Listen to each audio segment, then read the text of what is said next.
Hey, what's going on, everyone? And welcome to Monday Night Madness with G and Mark. G'day, g'day. I'll give a quick shout out to Stylesy, Funkin' Hungry's member. Appreciate it. And I'll go through the chat. We have Roger, we have Stylesy, and we have Sakao here. But I did come with all of your favorite little props from Monday Night Madness. We're all here. We got the Infinity Gauntlet. We got our cup of tea, sipping tea like Kermit. I'm giving you the Russian salute or whatever you call it, the Mr. Bean. And yeah, I did have to go and rustle up our little Kermit because we couldn't sip tea like Kermit without Kermit. Got to give a bit of a shout out to Peter coming across from my channel. G'day, Roger, Stylesy, Zakao, and everyone else, and Brad coming over from my channel. G'day, Brad. Thanks for being here, mate. Hello, Peter and Brad, and Mario is back. He's feeling a bit of funkin' frisky, supposedly. So Mario, good on you, mate. to say hello to the Princess Peach and Luigi for me. So I'm up here in the shed. I'm trying to get some stuff done. You may notice my name, and that's because I was talking to G earlier. The smoke alarms in our house have been going off randomly. We're sitting there, and next thing it's just going crazy. And what we found is one of our smoke alarms, the battery needs replacing, so it was setting the others off because they're all wired in together or wirelessly connected together. Bit of a play on words. But as I mentioned before to G, I'm only here for a little bit. I'm going to turn the microphone off. I've got to go get some stuff out of the container and keep bringing it into the shed here. I'll come back in. Thanks for having me on here, G. Thanks for. I've got my two channels linked, Shed Talk and over on X that nobody watches. So, but anyway, who knows? We might get someone. Elon Musk will probably watch it after. I'm sure he will. Busy right now. Yeah. All right, guys. I'll be back. No worries, Mark. He's following it's not the yellow brick road. He's following the green ground. The green ground of mystery. Where's it lead to? But yeah, before we get the show on the road, no stand-in anytime. Rail patrons accepted. So, well, that way. That way. Choo choo. But yeah, we'll get onto this Monday night of madness. Just need to. It's always hard when you have a little bit of a crusty old booger, especially on live stream. Lucky no one's watching this. Just rub the nipples. And now we'll get back to it. So yeah, since last time that I brought out this little guy on Monday Night Madness, I've added a few more people in my Infinity Stone. So I'm gathering them. They're all. I would try and drink my tea out of this, but I don't think it will really work. But yeah, I might put my naughty hand down for a minute. And let's chew. Does Mark have a YouTube channel? Indeed, he does. I will drop his link in a little moment. Oh, you have to give me a second, unless a mod wants to do it for me. But I'm here now. If my mouse wants to work. Mark's Shed Talk is what it goes by. And boom. Oh, look at Roger. Roger's like, like the Flash. But yeah, I'll just do it anyway because I was about a minute behind. But there you go. Go check out good old Mark, Steam Train Mark, aka Mark Shed Talk. Go check him out. Obviously, he's been a co-host, but he does link his own channels now. So, excuse me. So we do have 9 on Funkin' Hungry. Appreciate you all being here. for the return of Monday Night Madness. We have 2 on Mark Shed Talk at the moment, so shout out to both of you. I believe it would be Peter and Brad. Yeah, so go show Mark some love. Basically, his channel is he's restoring a steam train. Obviously, he does lives and just other stuff. So, you know, when we do lives, we talk about all sorts of topics. You know, sometimes we talk about our hobbies or interests, but other times, you know, we're just talking about life or whatever. Myself and Mark had a bit of a chat before we jumped on. That's why we was about, you know, 10 minutes or more late. You know, sometimes we don't always get time to sort of just speak to each other for a bit. So just had a bit of a catch up ourselves and talked about what's going on. But now we'll get back to the madness. If anyone does want to join me tonight, I will share the Restream link down there. Should be able to click on that link I just shared and we can bring you up and have a chat anyway. So we'll go back to this. I did see these comments before, but so good old Shagster, good video on that on the menu Burger Bros. I appreciate that, man. Glad you enjoyed it. And you know that one did get a little bit wild, but there was a little bit of a lead up. You know, there was a bit of banter and stuff leading up to that video, so I thought I may as well just, you know, it ended up obviously being a bit of a longer video, but I feel like it flowed fairly well. You know, it wasn't necessarily, even when I was editing, it wasn't necessarily just like boring, you know, fall asleep stuff. It flowed okay. So I'm glad that people have enjoyed it and it's done pretty well. It's done okay in likes and views and people commenting and feedback. So yeah, cheers, Roger. Cheers, Roger. Roger is on the hall tonight. The ball in the hall. Funkin' Hungry and Roger the Pirate for Mark's YouTube channel. You're very welcome. As you would know, he's joined myself and Roger. Most weekends we go live together. So, you know, he's been a big part of the kind of my channels as well as his own. You know, just all of us having a chat, getting to know each other, all the rest of it. So yeah, I don't really watch the AFL, but I'm sure Paul could help you out. Oh, good old Brad is at the pub. He'll join. There you go. We might get good old Brad here soon. Good on you, Brad. 0 wins, 4 losses so far. Sounds reasonable. There. Already streamed. I streamed like last night for an hour and a half. I streamed on my hobby channel for about an hour and a half before, and the drink's already starting to get a bit low.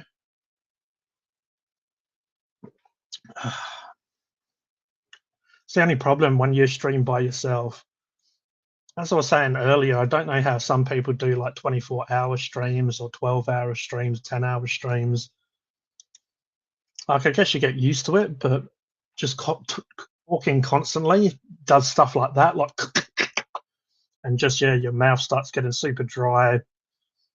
It starts getting a little bit sore.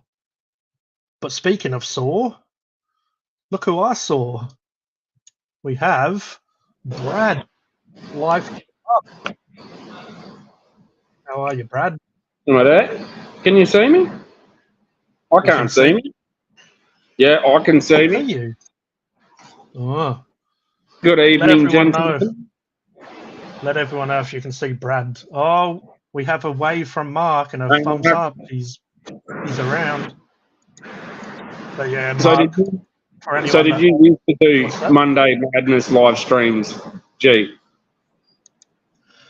Yeah, I used to, for quite a bit, I did Monday Night Madness, or basically a Monday stream. Sometimes I used to help out other people that used to stream, but, you know, we won't go there. But I did used to do a lot of Friday night as well. And and then obviously Up Late with G, a Saturday stream. So for a while, we was getting quite a lot of streams, and all sorts of people would come and go, so you never kind of knew who would jump on them. But the Saturday streams have been quite consistent with myself, Roger, and Mark for a while. Obviously, other people sometimes join. But these Monday Night Madness streams, we'd get all sorts of people coming in and out for a bit.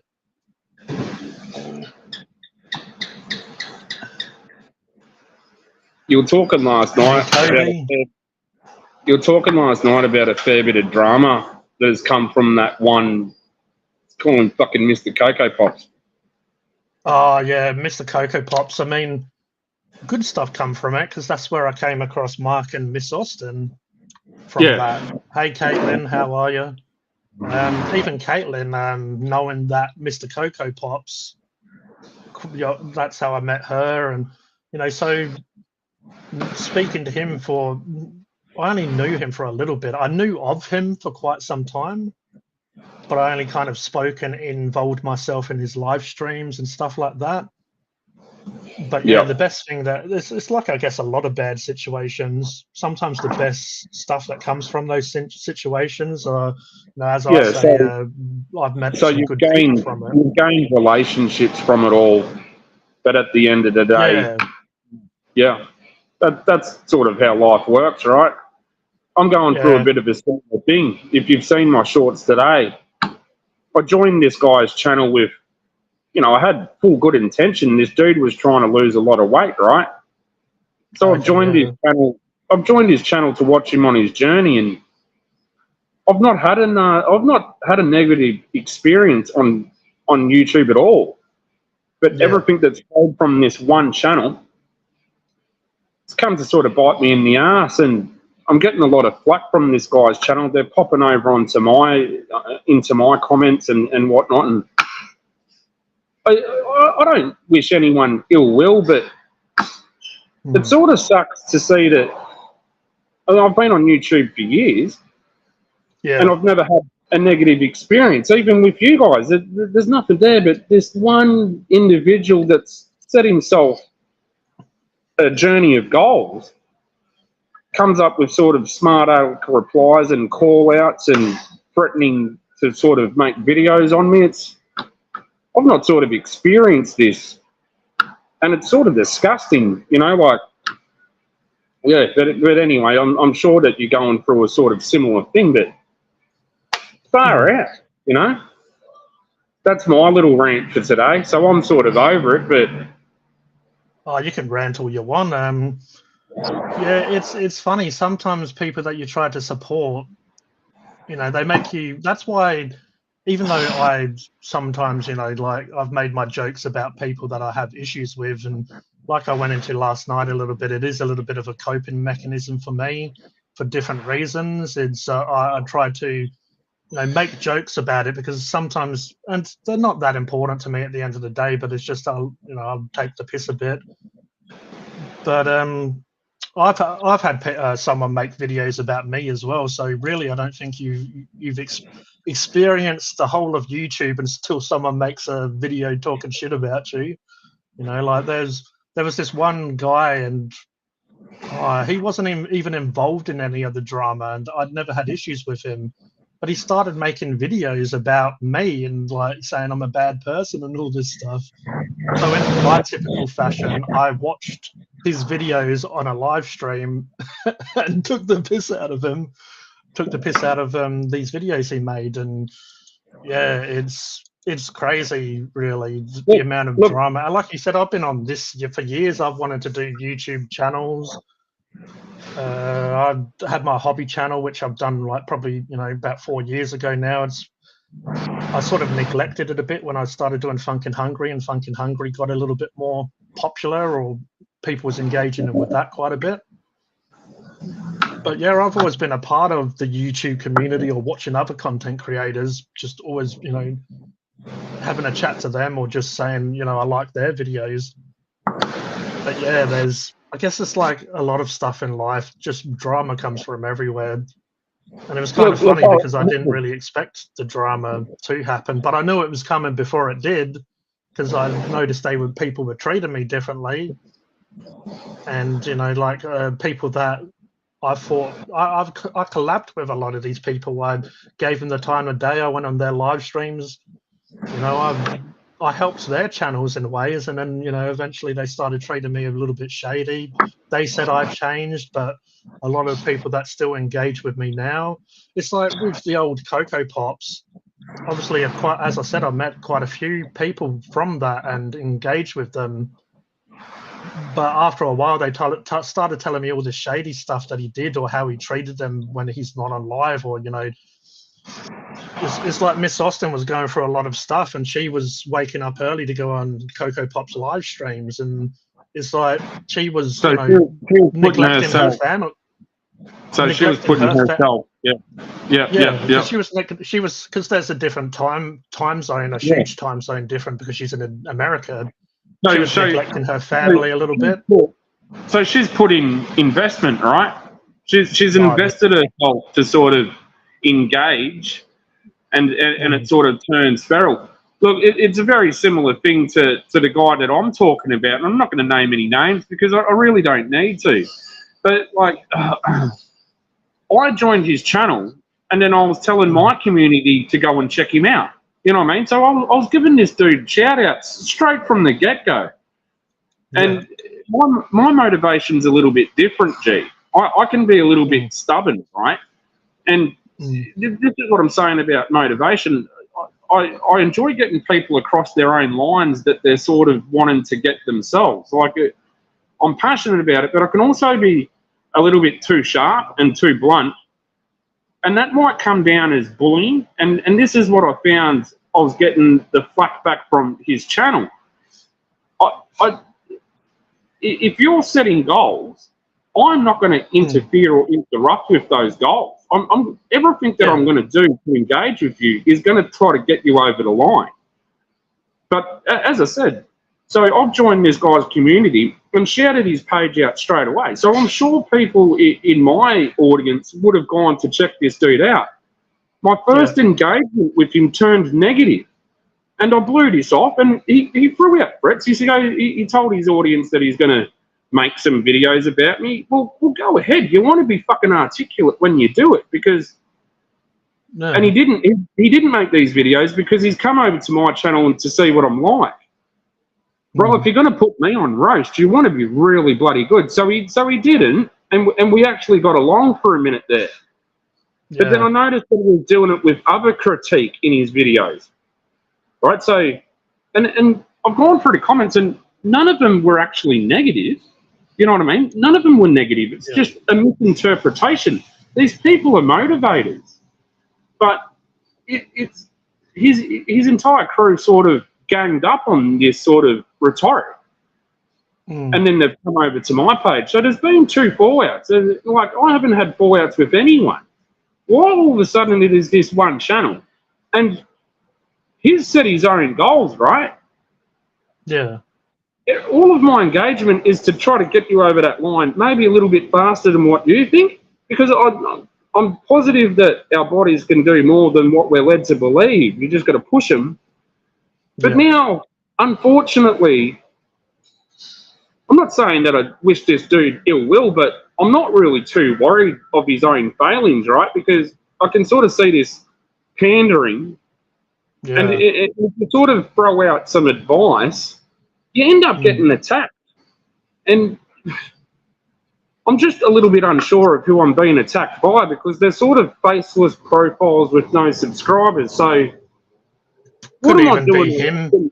Could even be him on other profiles. Like, you know, you never know if it's a group of people or just one dude, because I've had people trolling me on Funkin' Hungry and stuff before. And then when I would finally, most of the time I put up with it, and when they started going on other people's comments and attacking them, it's like, I want people to feel welcome. So I, you know, block them or whatever. And then like another one would be made. And then when you can check when the profile was made, and it'd be like made that day or that day before. Yeah. And you just realize these people are just making more profiles to come and do the same shit. Mate, and you know what, G? Another thing is, some of this spite that comes towards us, must be based on jealousy, right? I'm not going to say all of it, but why do people invest so much of their time into calling out people that sort of have a bit of a following? Why do people insist on grabbing a group's attention and turning that group against the creator? Like, not only is it sort of sociopathic, narcissistic, but I mean, at the end of the day, you're also consuming brain energy of your op, right? And that can be sort of disturbing to know that you're just doing your thing, but someone in some random part of wherever actually has a gripe with you, and they're going to invest energy into negativity to target you. Yeah, it definitely is definitely very interesting, but very weird and unusual behavior. But I know exactly what you're talking about, because, you know, sometimes if people even get on these live streams, and I like taking the piss and having a joke. I mean, myself and you do it as well to each other and other people that are in the chat. But we do it in like a friendly banter way. But yeah, people that are taking their time to come and like cause a nuisance of themselves, it's like, we're doing this and all chatting and having a laugh and having a chat, but you're wasting your evening sitting with your phone or whatever, probably by yourself, feeling lonely. And instead of being normal and talking to us and getting along with us, you're gonna try and be a wanker about it. It's like, and what you were saying before, and what I've tried to do, and yeah, as I said, I take the piss and act like an idiot just to try to make people laugh. You know, that's why I bring like little props today, like my little Kermit that I had since a little kid, you know, just to make a fool of myself, just to make people laugh, because I don't want people, I have depression and stuff, and I don't want people to feel shit like I do sometimes, and I have done, and I've been in very bad places where I haven't been enjoying life. I don't want people to feel like that, so I do act like a complete idiot sometimes just to try to make them laugh. But also, what my point was, I've always wanted, ever since I've even started channels, anyone that comments, the only time I won't reply is if somehow I've missed the comment, and sometimes I'll go back through my videos and see if I've missed any.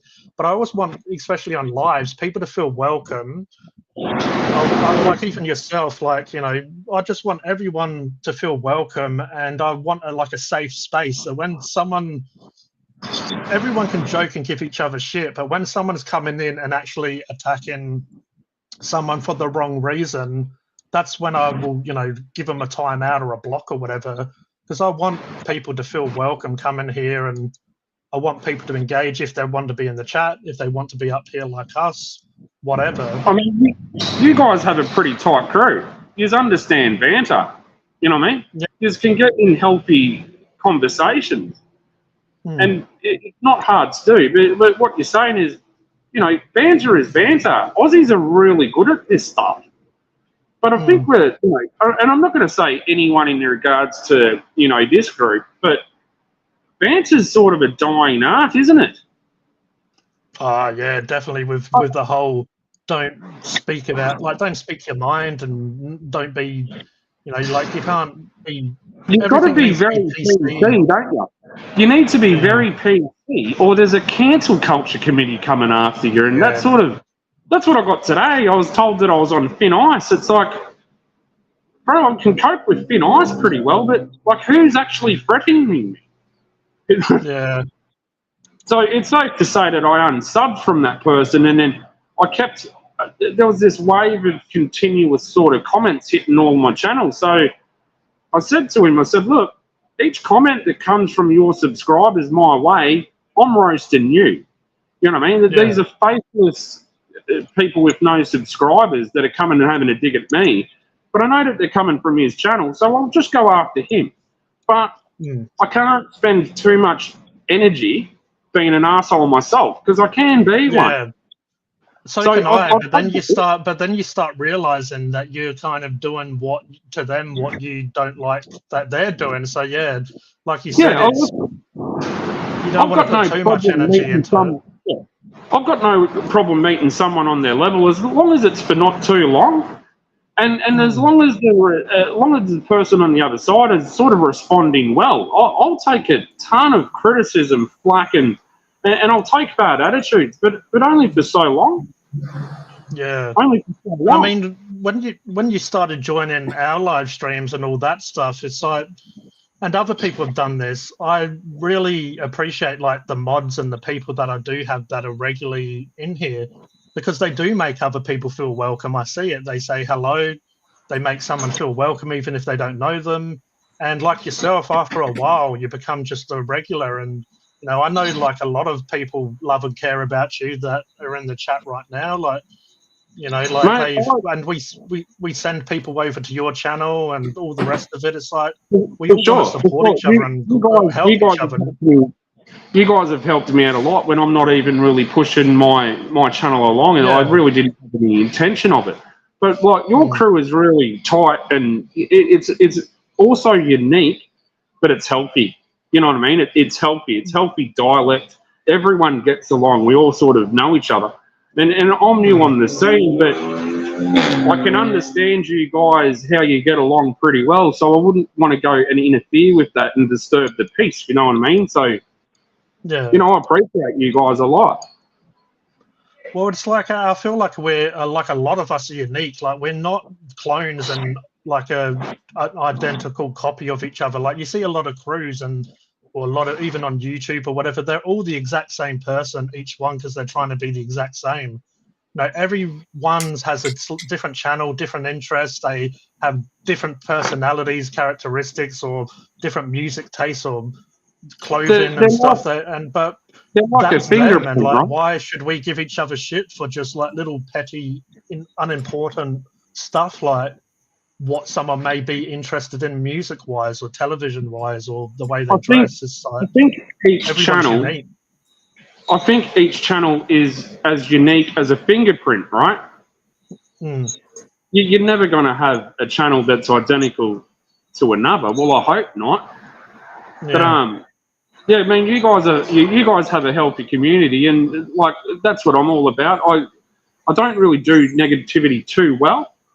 Unless there's a cause for it, but bro, this guy's got a big goal set for himself, and I think to succeed in a goal as big as his, you need the right attitude, and you also need the right subscribers. You know what I mean? Like, you can't just Anyway, like I'll sort of leave it at that, but yeah, man, I appreciate you guys. Like I'm trying to, I don't know, be more active, more fit. I'm eating better and stuff, as well as doing a Funkin' Hungry where I eat a bunch of bullshit most of the time. But I've had injury, sciatica. I've had an issue with my foot and just back issues, other stuff. But I don't really broadcast it as well. Like I could, and I have been sharing my goals a little bit. But I've never been one to be like, look at me, I'm making positive changes, because everyone should be always making positive changes, always trying to work on themselves. But a few people in the community have noticed and pointed it out, or people just saying I seem to be in a better place. But that may, you know, like Mark said it earlier when we was chatting, sometimes you have a step forward and a couple of steps back, you know. Like life's just like that, but I don't really need a pat on the back, but it is nice when people notice, because as I said, I don't sing it from the rooftops, but then when people point out, oh, you seem to be in a good place at the moment, it's like, well, yeah, I am. And it's taken a lot of different stuff to do that. It's not like one thing, but just quickly before we move on, I don't know if she's still on here. Caitlin's daughter's birthday today. Aria wants an official happy birthday. So happy birthday to you. Happy birthday to you. I can't sing for shit, but happy birthday to you. Now we can move on. Caitlin's daughter, is it? It's Caitlin's daughter, yeah. Birthdays are fun, aren't they? Oh, yeah. I think she's 8, so you know it's that magical age still where you know a lot of stuff like that is very important. My daughter's 11, going on 21. Oh yeah, it gets like that. My sister's, so my niece she's not even 2 yet, and on my mum's birthday, which was the 26th of March, she brought round her daughter and stuff, and we all got together, and she was wearing jeans and like a jumper and stuff. I'm like, looks like, and she stole my sister's glasses and put them on. I'm like, oh look, looks like she's ready to go out for the night. She's she's gonna say, oh bye mum, and I'm going out with my friends, and it's like, you're not even 2, and she's looking like she's like 12. Yeah, I'll be back in a minute. No worries, man. Thank you, Joanne. It's lovely for you to be here. Joanne's another one over in America, and it's early in the morning for her. So we do appreciate her being here, and thank you for dropping in. Yeah, I've had a couple of chats, obviously, to Joanne. I'm pretty sure I might have called her Joan last time. I don't know, but yeah, I've had a bit of a chat to her as well on Lee's First Floor Audio's live and stuff. But quickly go through the chat and make sure if I have missed anyone. Obviously, we're not doing it on purpose. Just me and Brad got into a bit of a convo there. Oh, that's all right. That's totally understandable. And Brad's doing the right thing. He needs to walk away and not associate himself with that person anymore. When he's onto he's having fun with his channel. He's putting out a lot of different content, but it is enjoyable. He's an awesome bloke. Like, he has a good head on his shoulders, but he's quite knowledgeable. Like I guess a lot of us in like a lot of different topics where you can just talk to someone and not have to worry about what that you're going to butt heads. Just another very good person that's joined our little circle. G'day, Cody. I'm doing well, mate. Thanks, and I hope you are too. Yeah, and unfortunately, with the situation with my work at the moment, I'm still doing my same job, but I'm in a different vehicle. So I'm going to get back into my truck. Hopefully tomorrow, maybe Thursday at the latest, sort of thing. And that's where I'll watch a lot of my content, because when I'm on the road, I'm listening to content from the various creators, and sometimes it works out well, and other times I just miss everything, and it's just the way it goes, unfortunately. Yeah, like the content that I try to watch and not avoid are like people in our community, like yourself and Roger and whoever else. I try not to neglect that. But like yourself, the more podcasts or the longer videos is normally when I'm painting, and I haven't done as much lately. I've been a bit more active doing stuff. So, when I do get around to sitting here, I know I want to do more live streams when I'm painting, but sometimes it's nice to paint, put on a movie or a podcast, and just, really just lose yourself in it. Let's give a quick shout out though to Joanne. Brendan is here. Appreciate you both, and Cody. So they're all here. So it's good to see some new or old faces. I don't know about you, but sometimes when I sit down and watch, especially I'm more of a watching sort of person. I can listen to stuff, and I do, but most of the time I want to watch what that person's doing, and I really focus on whatever they're showing, because it might be a new skill I want to learn, or just really interested in what they're doing. It's just sometimes the way it works, and there really is some good content out there, and especially if you come across a new creator, you want to try and get up to speed with what they've done. Not always. Himself a freshie. Yeah. Fresh one, it looks like. Well, I know you mentioned the Wi-Fi. I know you mentioned the Wi-Fi was a while ago, and I have watched some of his stuff. But he does one of the best I've seen a few creators do this. He does some of the best promos for products and stuff that I've ever seen. On that one that I watched, the Anunnaki one, he was doing Audible, but he was like saying how Hecklefish went missing, and then he said, I'll double the pay if you keep him, and all this stuff. But it was very well filmed and edited and like the production value. And as I said, I've seen other people do a little bit similar. But yeah, that's some of the best I've seen, and I've seen him do a few different ones. And it's like, instead of just saying, "Oh yeah, this clippers, you can shave your nuts with," like, I've got the code at the bottom for you. Like, he's doing like a huge, like almost a short film within his content about it. And I hope to eventually, if I'd ever get to that, like, not saying to be a huge content creator, but I want to do entertaining stuff that's not just the same boring shit. So yeah, he is a very good content creator, and yeah, there is some amazing ones out there. He's called the Y-Files. So he talks about all different stuff, like like he goes into aliens, UFOs, all sorts of stuff. I know him. Mark was sort of sharing some of his stuff on Anunnaki the other day. Yeah, I've actually gone through some of that. I'm probably a bit of a fan of channels like that myself. Like one of my problems with a modern religion is the Anunnaki. Like, it's quite a big story, and there's a lot of stuff around the world that's sort of around that time that we're starting to sort of find now. Incredibly interesting stories in comparison to modern religions. Yeah. Like, modern religion was like Christianity, like, if you're a witch or anyone that's outside of the norm, it's like, burn them.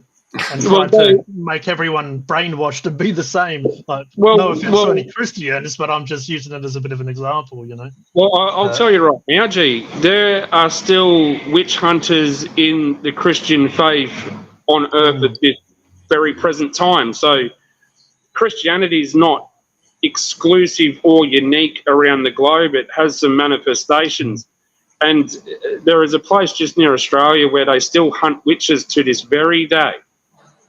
Yeah, which is just ridiculous. Like, a lot of witches are just into nature and into... It's certainly not ridiculous to them, though. They are super passionate about certain situations.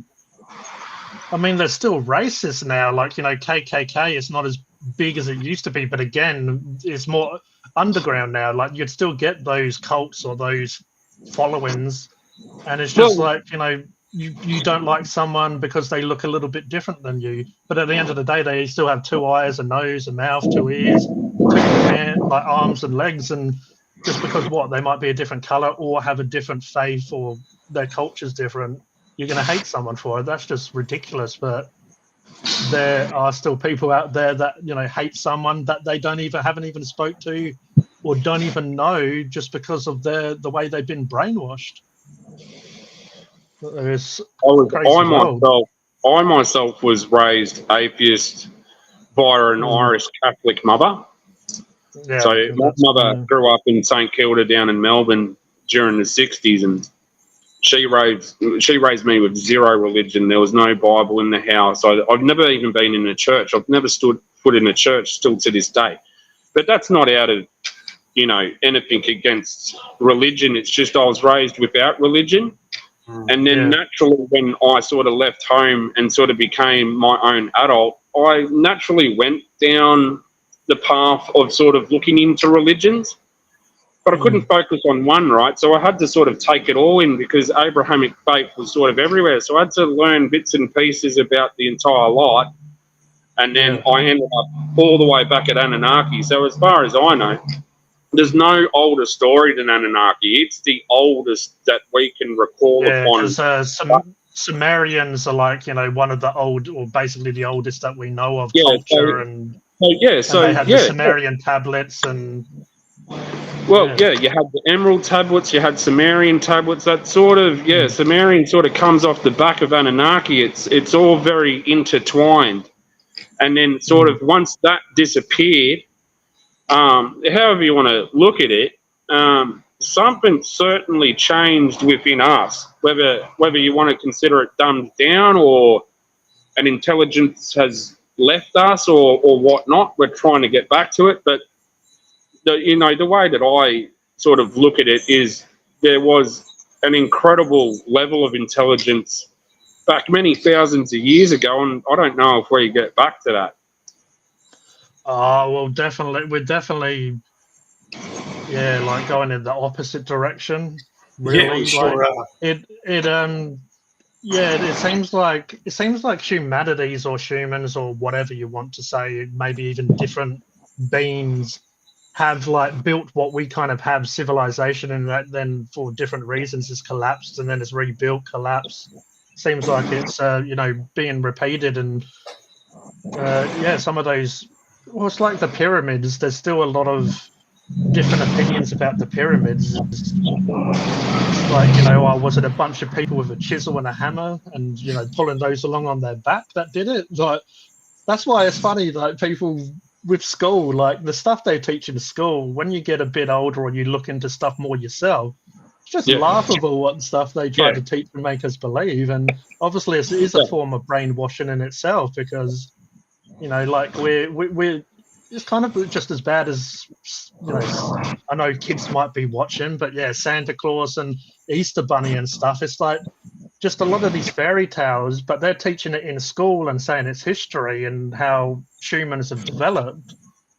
But then when you look into it yourself, and you have a brain in between your ears, so you're telling me that a few like slaves that probably was quite weak because they only drank water and had a little mouthful of bread each day, that they was able to like make these great pyramids that were like are perfectly carved out of limestone and stuff. Is like, just you're gonna say that's history to us? And more, and they're aligned to the stars. Their accuracy is just there's many things around the globe that are aligned to stars, and the way that I see the Egyptian pyramids, right, and we're virtually talking about 7 of them, but there are literally hundreds of them, and they're also in India, Sri Lanka.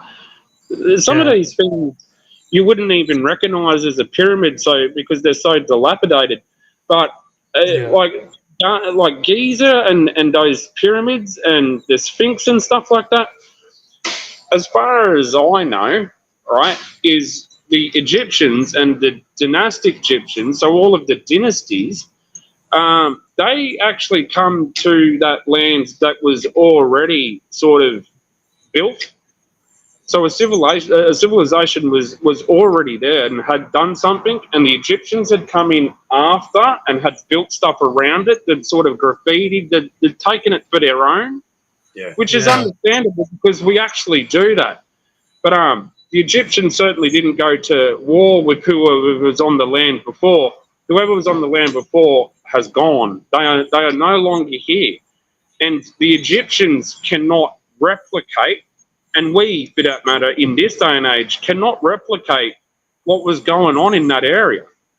We, to this day, cannot cut a 1,000-piece, one cut piece out of a rock.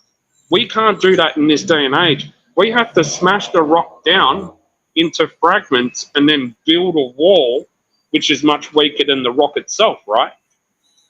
So, for even in Cleopatra's time, for someone to come up and say that they were cutting a 1,000-ton rock in one cut, that wasn't happening. It's before that. So maybe I've gone down a rabbit hole too far, but I've looked into Sumerian and the Anunnaki stuff. Like for years, I've been sort of getting into this stuff, and everything in Egypt is not what it seems. And I learned ancient history on Egypt in school, and it's laughable. It's laughable. And I probably got A's and B's for that, right? I wouldn't deserve an A and B for the exact same work if I was to do it now. Yeah, and then I'd give you an A and a B, maybe even an A plus.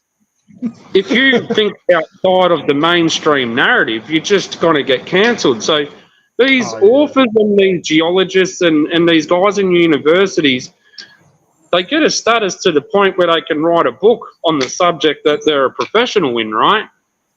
But even after 10 years, some of these authors have to discredit their own goddamn books, and they're not going to be happy when they have to do that. They will fight tooth and goddamn nail to still stay relevant. Yeah, even though everything presented means that their material is no longer relevant. Your book 20 years ago it's literally useless paper. And then there'll be another professional that comes into the scene, 22 years old, a professor in whatever. They get to write their book, right? And they get to spread that out to the mainstream knowledge or academia as gospel, and everyone buys it for another 10 years, and then something else pops up. And, so a lot of these guys that were writing on Egypt wouldn't really want you guys knowing what is really going on. So, the Minister for Antiquities in Egypt, right, who's got the main say and who lets people come to these sites and sort of doesn't let other people into certain sites, he's screening everyone coming in. And he is locking certain people out to keep the narrative locked down to what he has gone and told everyone, right? So, and the mainstream see him as the guy of antiquities. They see him as the pinnacle of knowledge in that area. And nearly everything I've heard this guy say is a little bit laughable. And I'm not saying that everything that Graham Hancock and Randall Carlson say and the guy from Uncharted X, I'm not saying that everything that they are saying is, but they certainly opened my mind up more than what that antiquities minister of Egypt about. Yeah, same with me. People like Graham Hancock and Randall Carlson, they're not saying this is the case. They're suggesting that this is where the evidence has led them, because they've gone to these places, they've talked to people in these places who've been there for a long time, and you can't. Graham Hancock landed a Netflix special, right? And as soon as it aired, he copped a lot of flack. They've tried to cancel him. I don't think you can cancel someone as grand as that, and especially you're going to have Randall Carlson come on. He's a geologist. So I actually watch Cosmographica every time that they come out with something. I've been following these guys for years. I love their work. And I can tell you right now, I don't love the work of that antiquities guy in Egypt, because he's discrediting everyone. He's trying to kick these people out. He doesn't even let them sort of come into certain sites. So it would be good to get him out of the way, right? Well, I think so. Yeah, maybe not out the way, still have him there, but just not let him have as much control as what he's got. Well, maybe he's been there. Maybe he's been there for too long, and maybe he's cancelled people out of their own career paths. You know what I mean? Like, maybe people were interested in coming into this sort of area of academia, and they meet his resistance, and then might sort of banned elsewhere. I mean, I think he's had his hand in the pot for too long, and I don't think it should be all down to one person. Like, no, it should be a committee. Often, I understand what you're saying, and that often happens. I'm involved with a group where that has happened over a number of years. The person who's got into a leadership role started out great, but took over. They've just been there too long, and muddies up the water, right? Muddies up the water. Muddies up the water, and because he's been there so long, whatever he says, he's got a bunch of yes men around him, and like I find all of that stuff incredibly interesting. The Anunnaki Galactic War, bro. If you look at, even if you look on Google Earth, it looks like an epic amount of destruction happened in sort of one location, and I mean catastrophic, or like beyond what Graham Hancock has said. There's stories of intergalactic wars. Mate, there's a part of Earth that looks like it was struck by something. I'm not going to call it what it is, but when they go back to Dryas, younger Dryas and whatnot, that level of destruction, it's scarred all across the globe. Yeah. And we know that it happened very quickly, and we know that civilizations could not have survived a blow like that. Whether it was you know, whatever had caused it. I mean, they're pretty positive that it was an impact. But any way you want to look at it, you go back to that Anunnaki story, and the devastation is there, right? We can see it all around the globe. Yeah. And I think some of these sciences are starting to catch up. Yeah, they, as you say, they dig their heels in and they resist change because, you know, we're the academics. We know better than everyone, but you got to look at the guys. You know, some of these, not all of these guys in academia have been to the places that, you know, some of these other people have been to. Yeah, correct. To be in academia and to get to that level of status, and as you said, some of these guys have not even been to these locations, and like Graham Hancock, he's a journalist.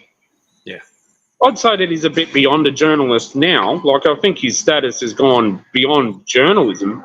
Yeah, but that's where we started. Yeah. Journalism got into all these locations where he's spending his own money to sort of investigate, and people don't like what he's found, right? Like, so they'll move to discredit the journalist that has been doing this for 40 years. Yeah. And there's plenty of people around the globe that are sort of siding with this. They're sort of siding with it. There are these unified sites around the world. They're all active at the same time. There's similarities dotted around everywhere. There's at least, 8, 9, 10 locations where you'd think that civilizations didn't cross paths, but they did. Yes, they did. Yeah. They're moving stuff all around the world incredibly quickly. Like it's hard for us to even fathom what they're doing. So we literally say that it wasn't being done. Well, they may not have been doing in the volumes that we do it today, but they, don't forget, if you go back, even 10,000, 15, 20,000 years ago, the lay of the land was totally different. The oceans were a lot lower down in terms of water level. It's like 100 feet change in sea level. Yeah. Yeah, it's crazy. And Sorry, guys, I'm going to wrap it up down here, and then I'm going to jump back on upstairs. So thanks a lot. I'll be back in about 5 minutes. No worries, Mark. See you, boys. You're good. See you, mate. Yeah, continue. You don't have to stop. I'm enjoying listening to it. Well, where was I? I can sort of go everywhere. As I said, I've shared your link in the chat. I know your channel's not necessarily about this stuff, but go check out Brad's channel. I'm happy to just keep on listening. You was talking about the different sites and who has control over them, and I definitely agree that there's a lot of control going on. That even people that have dedicated their lives to studying and educating themselves about these different topics are being kind of not necessarily silenced, but they're not allowed to freely continue their work because there's all these rules and regulations, and you can do this but you can't do that, and that's most likely for a reason, because these people are so intelligent and so educated in these areas that they may be able to prove the different than what we're told in history and stuff, like we were saying before. If they're going to be able to prove, like, the government or the schooling system or whatever, do they really want to go back and have to change all their books and actually start telling us the truth instead of just leading us down the garden path? And and then people become adults and they don't know what to believe. Some people believe a religion or a certain topic too much, and then other people won't believe none of it because they don't know what's real or what's not, and everyone's just so confused. It's like, why not just tell us really what's happening? And there's plenty of people that do know more than us of how this planet has been and what happens. But they might be sitting in a prison or being cancel cultured or called racist. Graham Hancock was called racist, and his wife's Asian. So, you know, and he's actually spent most of his life traveling around the globe meeting different cultures. So, I mean, it's not surprising that the main attack that Graham Hancock got was racist. It's sort of the go-to card for the left's argument. That's the first thing they'll throw at you to discredit you. They'll just label you a racist, and it's hard to come back from that because it is. But you know why they're doing that as well? Because the media loves to try to destroy someone that's doing something good for humanity. Yep. It's like, you know, I've spoken about Cat Williams before. It's like Cat Williams talks about the Illuminati and the dark industry that's within entertainment, and people like that don't want to join and bow down and be a part of that negative bullshit. They're obviously going to be called crazy. They're on drugs. They're racist. They're this, they're that, or what? Just so people are like, oh, that's a bad person. Anyone with a brain or anyone that can think for themselves and see shit for what it really is understands that the media does that to people who don't play nice. The same people that will sit there and hit them with the crazy label are also the same ones that paid them off to begin with. You know what I mean? Like, they search for the popular sort of young people and they'll put them to work and they'll give them a little bag of money, but you've got to keep towing their line. The second that you don't, I mean, we can see a whole heap of celebrities that have gone down this path, and we know Dave Chappelle, because I love Dave Chappelle and I loved his show, and obviously he walked away from the entertainment industry for maybe 10 years or something like that. Well, I'll give you a little bit of a comparison, right? Before Dave Chappelle, one of the biggest comedians out was Eddie Murphy. And Eddie Murphy never met the demise of what Dave Chappelle did or what they're trying to do to Cat Williams, because he's actually stayed towing the line. You know, coming to America too. All of his movies, like the late 90s, he was on the payroll and he's never got off the payroll. So he's done well. But it just goes to show, Cat Williams worked alongside these guys, right? But he never went into certain roles that would have made him big bucks, like Dave Chappelle big bucks. He's even come out and said, no, I'd never cut a deal like what Dave Chappelle did. Look what they did to him, you know, like, and he only got 10% of his Netflix deal anyway. So Cat Williams is well familiar. Him and Dave Chappelle have worked the same stages. They're like, Cat Williams used to do stadium stuff, so and he still can. I admire Blake because he stayed true the entire time. But as I said, compared to Eddie Murphy, he's always towed the line. Complete different industry plant. Dave Chappelle was towing the line until he didn't, right? Like, you can't ask these guys for too much, even though they're the ones paying you. If you bite off too much than you can chew, they'll cancel you.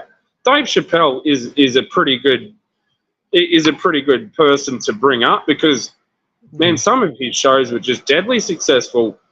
And for him to not be able to maintain that, because you know that he's got the talent, it just goes to show how hard that cancel culture will fucking hit you in that industry. Like, Dave Chappelle's probably not going to come back from that.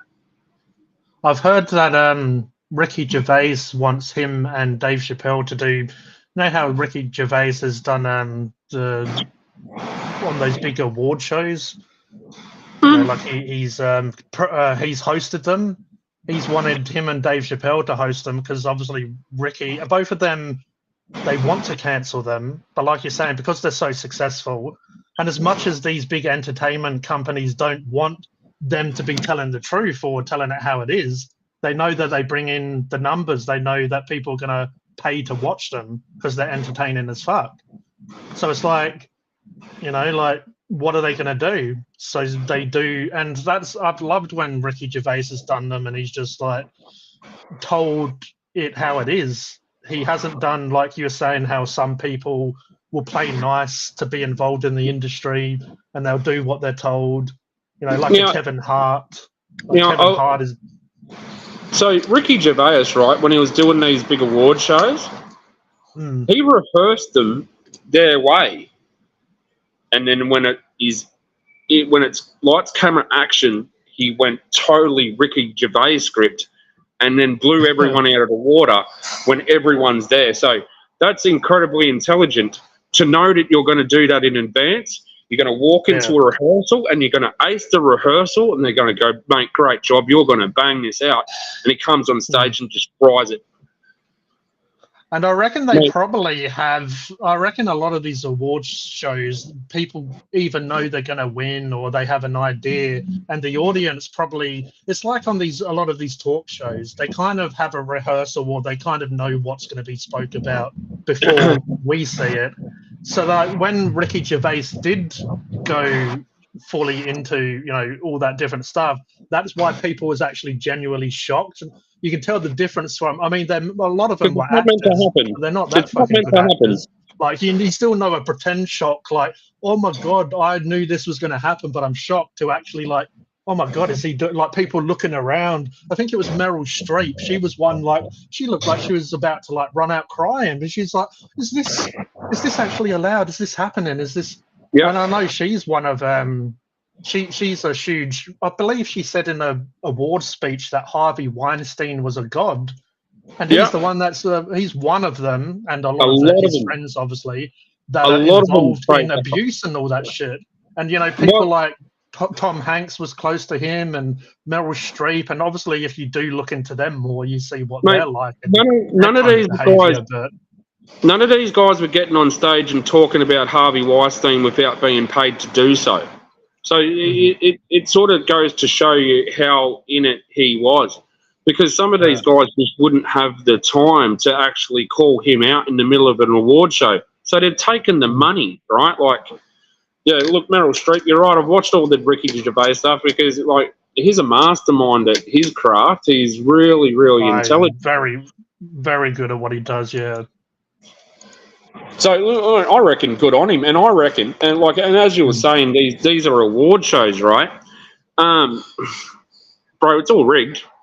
People in the music industry are actually calling out and saying that you've actually got to pay your way to get into a top 10 with a chart single or whatever. So these award shows. Just to quickly jump in, P. Diddy is someone that you as well have to. He can get you an award, but you have to do all this fucked up shit to get one. Yeah, so like you're saying, you have to play nice, do crazy, and so a lot of time the sexual stuff isn't necessarily about them getting off. It is, but also it's so they have something over you to control you with. 100%. So then it's like I've got this recorded, I've got it on camera. I've got you controlled if you don't want to play nice and a lot of the time, I'm a strong believer that some of these celebrity entourages, a federal plant will come into the entourage and literally document, exactly like an undercover police officer, like a federal agent, and they'll work like they'll be an inside federal agent for years in this entourage, and this celebrity would have no idea that it's someone really close by that is literally making sure that you are doing some strange shit and that they're seeing it and that they're documenting it.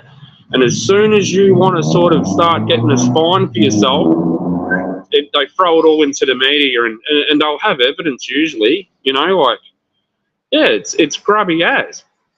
And then there's been films about that where sometimes there's undercover cops, but there has been more some films that are more like you're saying, where people will infiltrate. Oh, was it Donnie Brasco? I know, again, that's more about law, but they definitely do that when it comes to, this is just a friend, and they obviously are in it for the long haul. Like, they're going to be your friend for 10 years, and then she said they're going to just have all the bullshit on you. They're going to have years of stuff they could do you over. As you said, they'll actually appear to be your friend. So it'll be someone really close by, and they'll be the one that bring you undone. And you're actually, by the time that it all comes out in the wash, you still might not know who it was. Because the entourages are quite big. They're sort of like tennis player entourages. Like if you're a top seed tennis player, your entourage is actually quite large. It's around 20 people, that that are just there for that one person. So, and they make them feel incredibly important, you know, and that they're always pandering to them. And yeah, like Little Nas X is a sort of example where a drummer for Little Nas X came out and said that there were production staff, well, there were CEOs from a production house that was actually on site during the filming of a film clip. And this drummer said that Little Nas X was just ropeable about what these high-ups in the record industry were making him do. So I know for a cold, hard fact that Lil Nas X was doing things that he never wanted to do because his drummers come out and said it. So the drummer doesn't have as much to lose as Lil Nas X, right? So he may as well just say it as he sees it. And he says that he was watching Lil Nas X get pushed up against the wall and sort of pressed hard to, you know, to do some weird shit. Now, we all know that Lil Nas X has done some weird stuff. He has.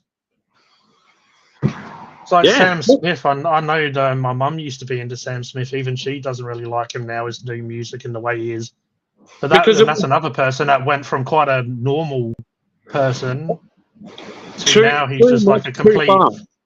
Yeah, he's a complete Fruit Loop, and he'll do anything for attention. Yeah, 100%. He's a 100% bend over for the industry, and they worked him hard.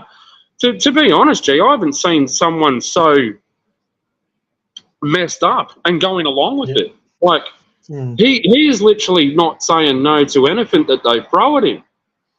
Wow, like, and I've got a young daughter, right? Yeah. And for me to sit there and watch this guy on screen dressed the way that he is and doing what he wants, and then I sort of say, hey, to my daughter, bro, that's not really, that's strange entertainment, you know what I mean? But the thing is society lauded this dude. Like, you wouldn't catch me dead talking bad about Sam Smith because everyone would try to cancel me. And that's the honest truth of it. They lauded over him until he went too far. I've not heard his name actually for a few months, which is good. It's a good thing, but he's still not. It's good, but then he's probably going to pop up in the most like random, weird, you know, ritualistic bullshit. An absolute reinvention. An absolute reinvention of whatever it is he does, because we've already seen him go pretty extreme. So we know that you can't set the bar too high for this guy because he'll just meet it. So you're right. Like, if he ever wants to be relevant to the power that he was, he is going to pull out some strange bullcrap card. Will Ferrell. So Will Ferrell's been in the SNL game movie industry for a long time. He's well known. So I've just watched stuff on him where he's talking about the trans movement and how he now understands it. And bro, you're paid to say it. There's nothing going in your life for you to literally align with this minority group. So why the fuck are you doing it? Same thing. So when people go one way and then they quickly change direction is pretty sus to, you know, like you're saying. And also when people in like a Dwayne Johnson, I used to like The Rock when I was growing up. Now he's like just a huge sellout where he doesn't even try anymore. He's just, well, you know, he'll do anything for a bit of fame and attention. He's literally just walking between. He's literally walking. Yeah, Kevin Hart. Yeah. Look. Dwayne Johnson's literally walking between bags of money. Look, some of his movies are absolutely ridiculous, right? Like, there's plenty of actors that have actually turned down the movies that he's always said yes to. And the thing is those movies don't seem to flop, and it's because of the person in them. So putting Dwayne "The Rock" Johnson in a crappy movie is actually a pretty good idea, because no one he's like the new Will Smith. He's just in every film, and he's always playing the same character, which is himself. Yeah, he can't really make a bad hit, can he? No, he's just acting like himself, and that's acting. And what's Dwayne Johnson doing this time? You don't even need to know the character because you know what it's going to be, the same character it was the last film. It can't be much, yeah, you're right. And then his Oprah connection and, you know, fucking... Oh, yeah, I can't stand her. And I've said it. I've been saying it for many years. How she is. Lots of information have came out about, like even these prizes. How she's like, you win a car and stuff, and then the contract that these people sign, it's not free, but also it makes them worse financially and stuff eventually. Like that. It's just the entertainment industry is definitely not what it is.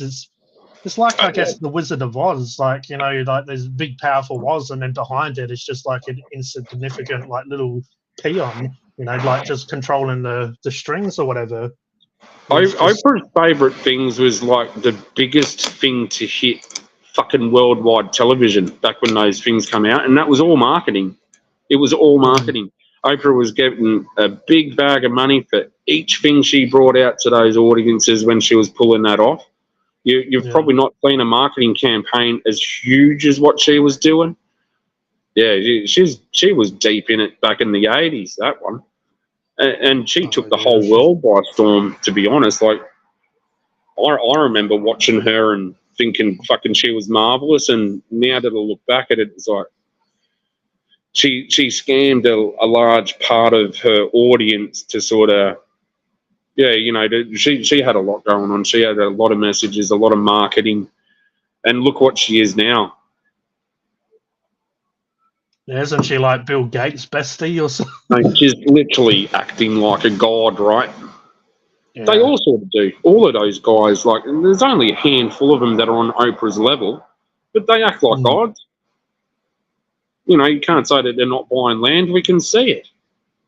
So yeah, that's just Bill Gates is another person that I just he's always been a weirdo.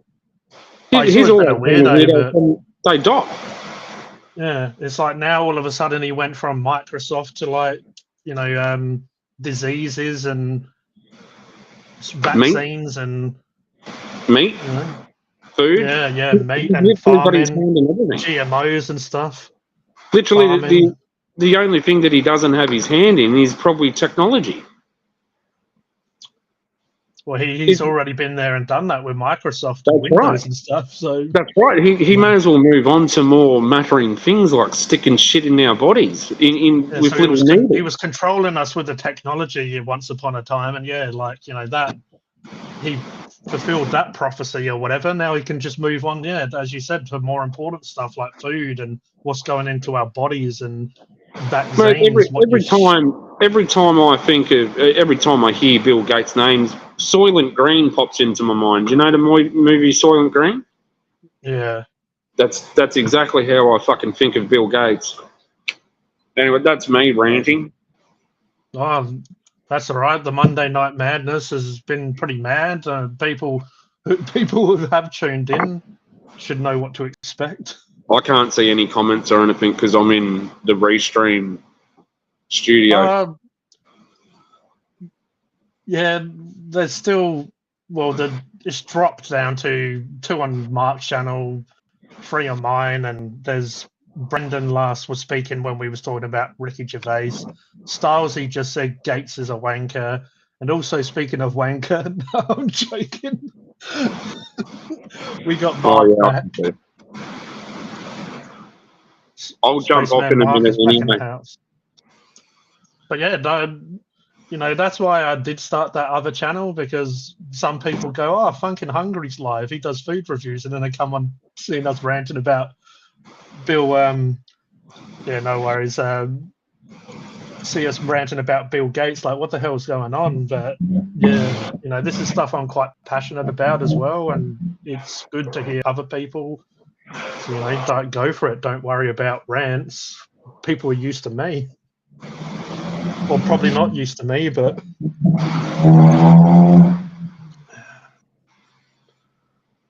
yeah, I can see the comments now. Yep.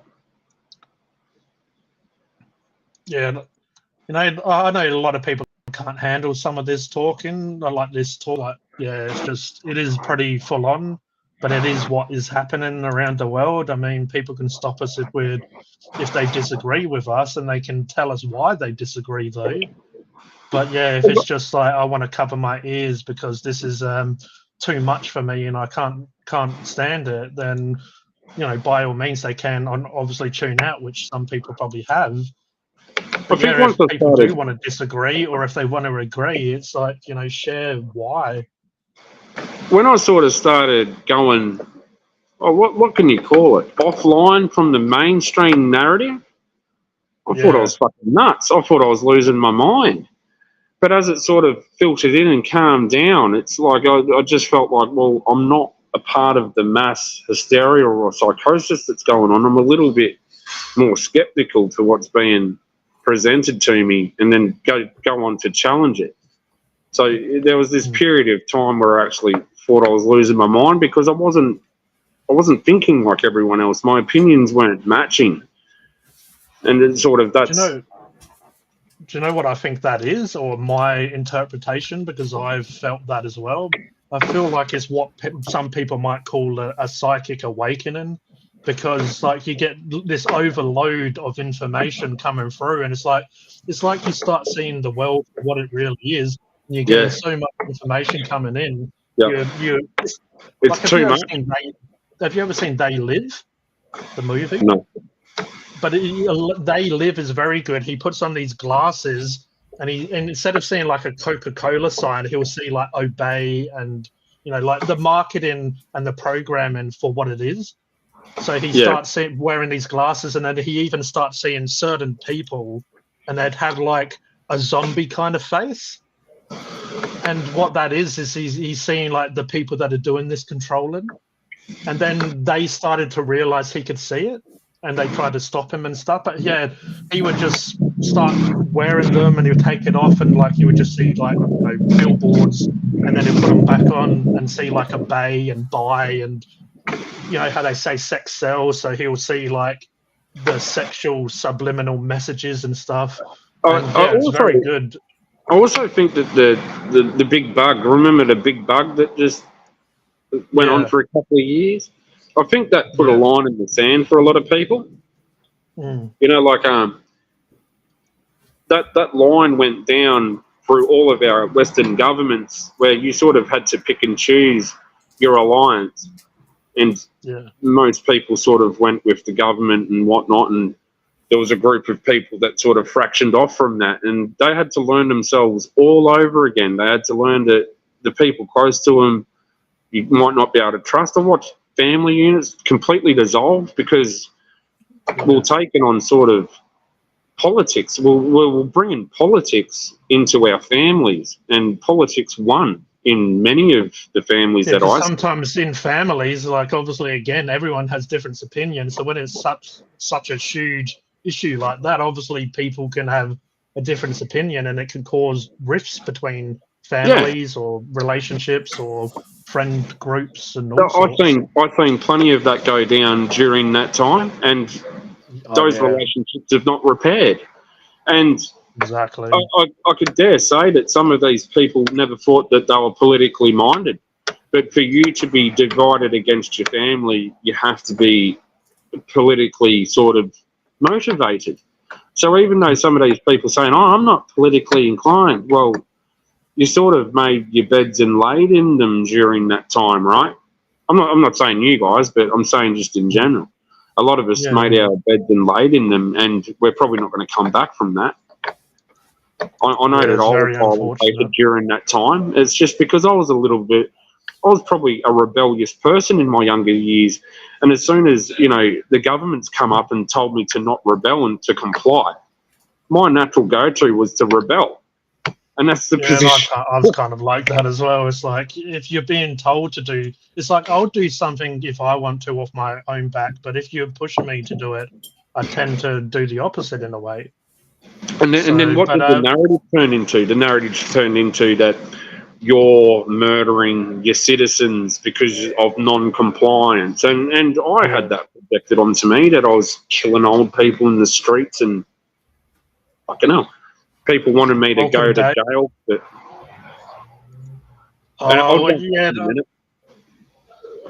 you'll be back in a minute. I'll jump off in a minute. I'll wrap this up where I'm going and move on from here. I've won a bit of money tonight, so nice one. made a bit of money, won a bit of money, so I can call it night. Anyway, guys, I'll jump off now and let you guys talk. You're right, man. You see me in the comments. Appreciate Oh, it. it's been great to have you, man. You're always welcome, and yep, I know that. I know that. All right, see you guys. Take care, man. See yous. And he's gone. There you go. Yeah. Well, that was a little bit of madness for Monday night. Oh, yeah. No, that was good. Very good, yeah. I think the other thing that Brad was alluding to, or it certainly resonated with me, was that as we get older, we start to break away from that conditioning that, we've all been, I suppose, brought up with.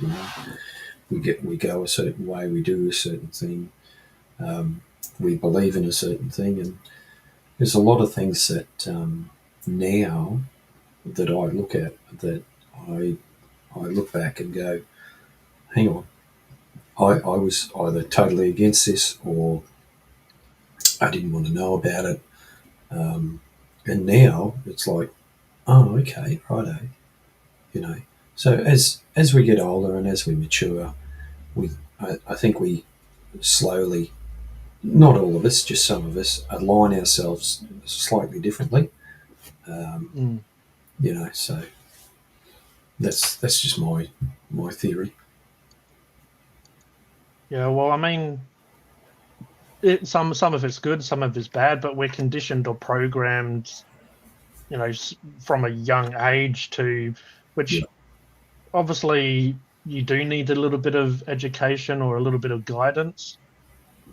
But, there definitely is. And a lot of these big companies that are making toys for kids and other stuff, they're doing a little bit of the controlling, obviously, as well. And the parents are trying to raise a child and they're doing all the rest of stuff that comes with life.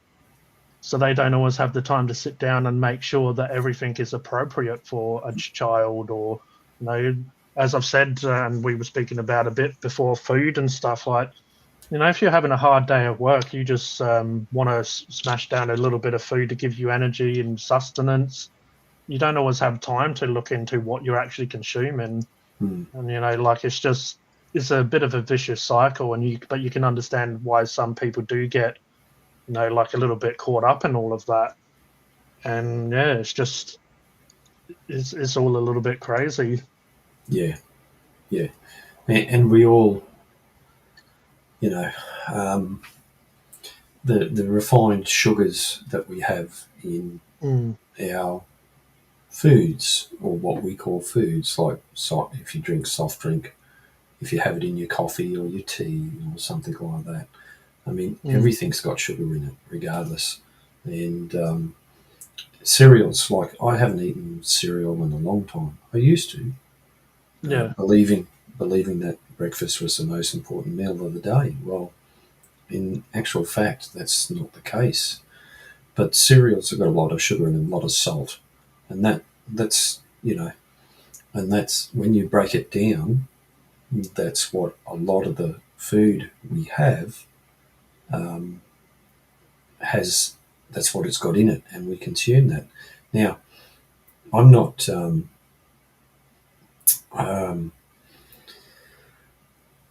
I'm not saying that because I'm a complete vegetarian or anything. There's times when I just don't eat.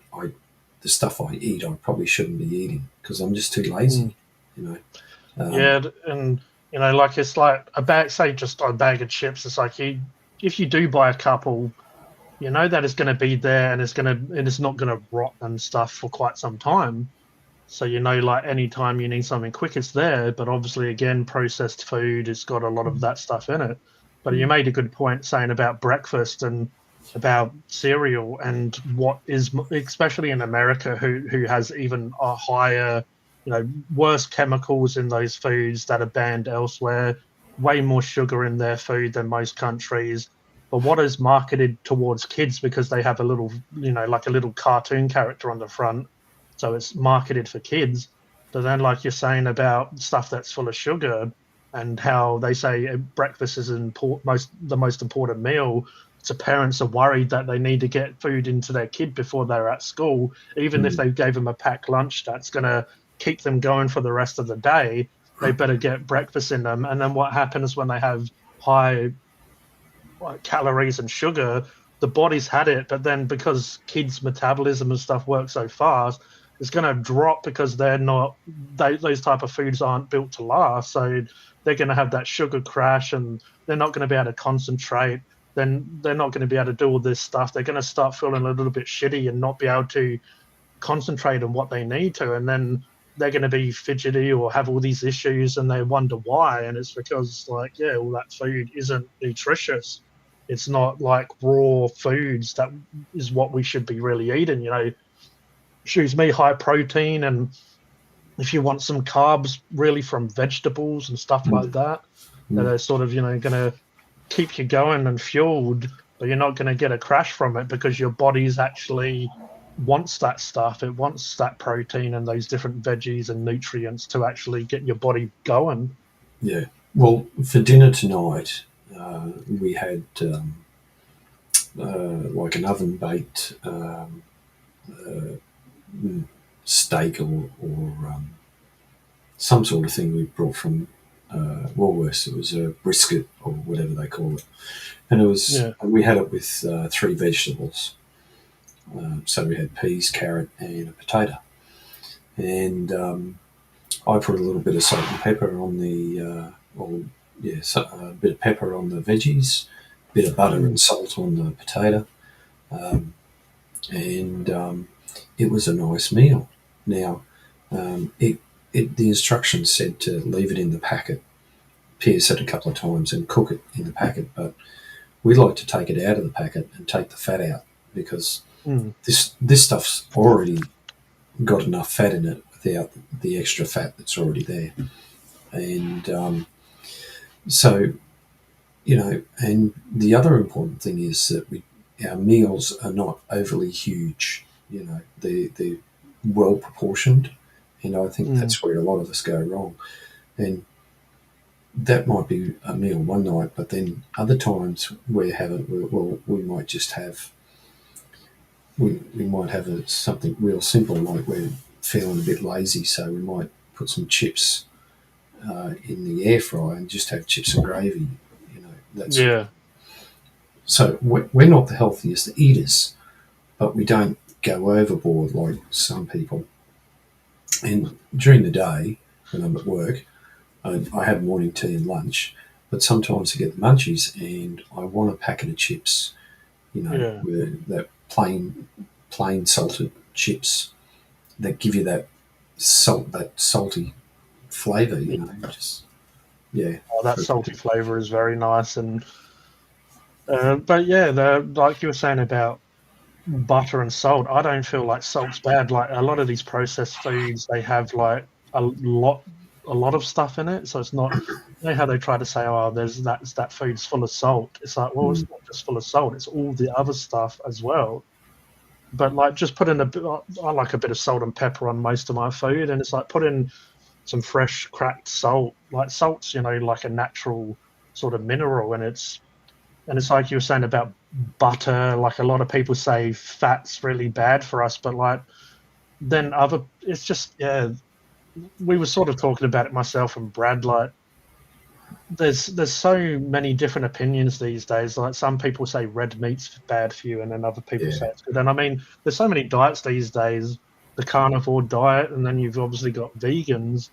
So they're totally opposite, but they both swear that their diet or their really, I guess you just have to consume what makes you feel physically good. And you do know if you consume something and it makes you feel like crap, that's probably not good for you. Maybe your body can't tolerate whatever it may be. Well, in my cup of tea, I used to be a 2 sugar person all the time. Right? Me as well. For a long time now, I have cut right back on the sugar in the tea. And sometimes if we're out and we have morning tea, or we might have lunch or maybe an afternoon tea for out, we have like a small slice of cake or whatever that looks yummy from the bakery or the eatery that we're doing. Even one of the the Sara Lee chocolate Bavarian cheesecake or whatever it is. The one we got here now, I said to my wife the other night, I said, this is very sweet. It's almost to a stage where I won't eat it. And that goes for icing sugar on stuff. Like a lot of bakeries, they like to cover their apple turnovers and cream buns and other things like that in icing sugar. And once upon a time I used to like that, but now I just find it revolting that it's just too sweet for me. I just can't handle it. Well, this is totally off topic, but one funny thing, I had it open, so I just refreshed it just out of curiosity. I've lost one sub from Funkin' Hungry. Someone came on in. I even called it earlier on. I'm like, yeah, people come on here like, oh yeah, this dude eats food, he's live. What the hell are they talking about? Bill Gates? Yeah. But yeah, unfortunately, you get that. But yeah, honestly, people that aren't regular on these live streams, they don't know what's going to happen. But people that are regular know what we're all like. That takes a fair bit of. Oh, I'm up one sub. But that takes a fair bit of effort for someone to actually go and unsubscribe. They got to go to your channel, they got to find the thing and unsubscribe. They're like, that's it. He said, Bill Gates. He's said Meryl Streep is a terrible woman. That's it. I'm gonna. If you want your subs to go up, what you got to do is you got to go down to Sydney and stand there and watch and start videoing planes. And when Sid Squad is live, stand beside him all day and talk to him from time to time. And then, funny enough, I went to a shop. Before they wrap it up, get on there and get them to drop your name, and people will go over and sub to your channel. That's what. Yeah, you have to do a bit of a sob story as well. Like, oh, my channel's about so and so. I'm not going to say it, but that's what happened. Really, yeah.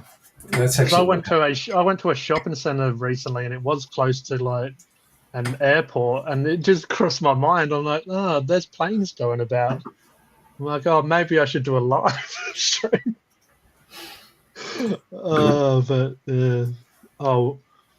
What's Becky talking about? I see money.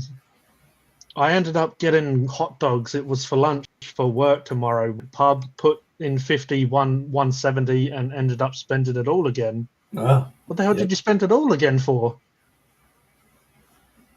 I guess it wasn't his money to spend. He only spent 50 technically, but yeah. But I remember going to a pub and the pokies, and sometimes I put in, maybe $10 in coins. I remember seeing this Asian bloke, and he was just taking out 50s and putting it in and losing it, and then going to the bank and pulling out 10 more 50s and just put it in a $50 machine, and they're just disappearing. Mm-hmm. And I'm like, what is this? I'm like, I wish I had that much money just to waste. But that's the act of gambling. The little dopamine hit that they get, and unfortunately then they chase it, because when they get a big win, 5,000 or whatever, they're like, oh my god, and then they will never get that dopamine hit again. Yep. Yeah, I mean, it's good when you win, but when you win, you got to walk away, put the money in your pocket, walk away. So Becky's like, go big or go home. So I went big and went home. Fair enough, Becky.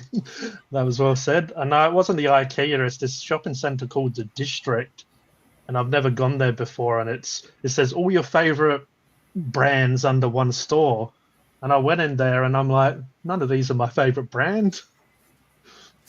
There was just a lot of clothing stores, but lots of these sort of women ones, and then a few aimed at guys. But I'm just walked around a few times, and then just realised it was pretty average, and it was dead as well. I felt sorry for the people working in most of the stores. There was about 20 people there, and well, there's a little bit of an exaggeration, but yeah, most of the people that was there were standing around in stores talking to each other because they're working there, and there's no one to sell stuff to. Yeah. So yeah, it's just Unfortunately, a lot of these stores are catering. They're not catering for, say, you and me. They're catering for a particular person, and most of that is, female, probably 20s, 30s, or something like that. And then you get shops like, I suppose, more focused on guys is something like Best and Less or something like that, Yeah. But yeah, the amount of money we spend on clothing and that sort of thing's pretty incredible, actually. And you can understand why companies want to try and get our money. Like, I'm sure this place probably gets busy. Like, I went kind of during, lunchtime, and a lot of people, I guess, are working, so it might be more busy, like, between 6 and 8 o'clock or something. But it's like they're losing a lot of money in those quite a few hours that people aren't probably going to be attending those places. Yeah.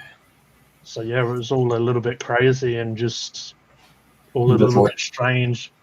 Like you say, they probably make up for it somewhere else. And if they're a chain of some sort, they might be tied up with a few other chains, and when that sort of thing happens, they spread the love. They mix and match the love sort of thing. But yeah, it's crazy. Yeah, because they had a small food court and it only had about 4 different shops. Like maybe sushi, a burger place, a Mexican place, and I think they had Boost, like a place that does fresh juice or whatever. And just some of the people were standing around on their phones because the food's all like prepared, and they just have to make whatever you ask for. And they just don't know what to do because no one's there. Yeah, it's like I was wondering if it was a zombie apocalypse, or maybe everyone was going and watching the planes. Yeah, everyone was had their cameras and doing live streams.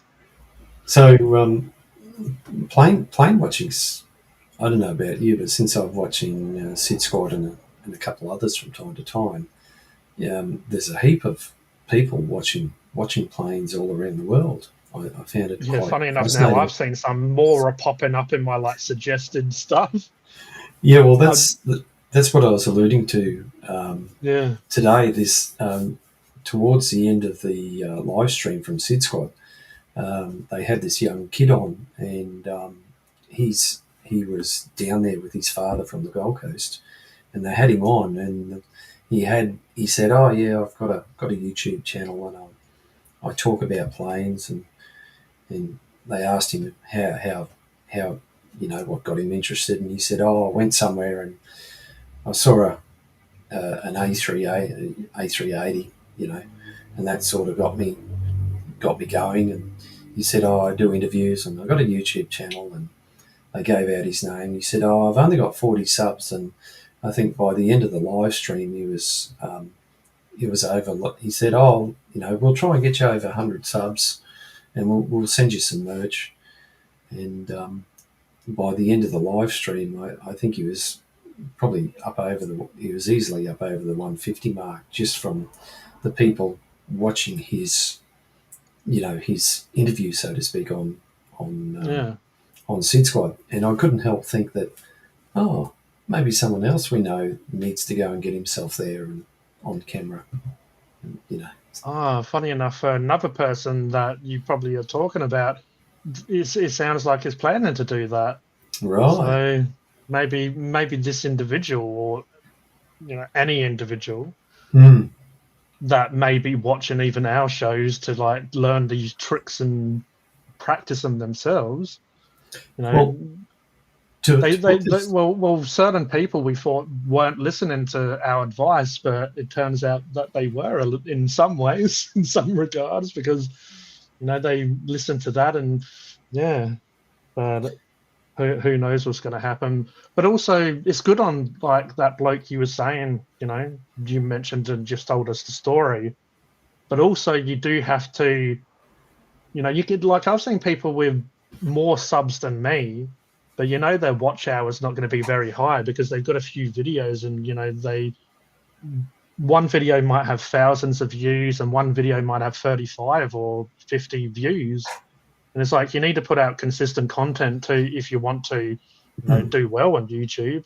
You need to put out that consistent content and keep the audience coming back. Otherwise, it's all good that all of us rush over and, oh yeah, we're all going to sub. You've got now a few hundred subs. That's not going to do anything if you don't actually push your channel and make content. Yeah. Well, when things settle down a little bit more here at home, I'll be doing, as I mentioned before, I'll be doing a bit more regular content, but it's going to be like your modelling channel. I think Dave said the best comment in a while, G doesn't need no essays. well, they can happily join them, but yeah. That's the other thing why I come and listen or participate sometimes to what you're talking about, because you're talking about subjects that I've only briefly heard about, or I haven't deep dived into it or something like that.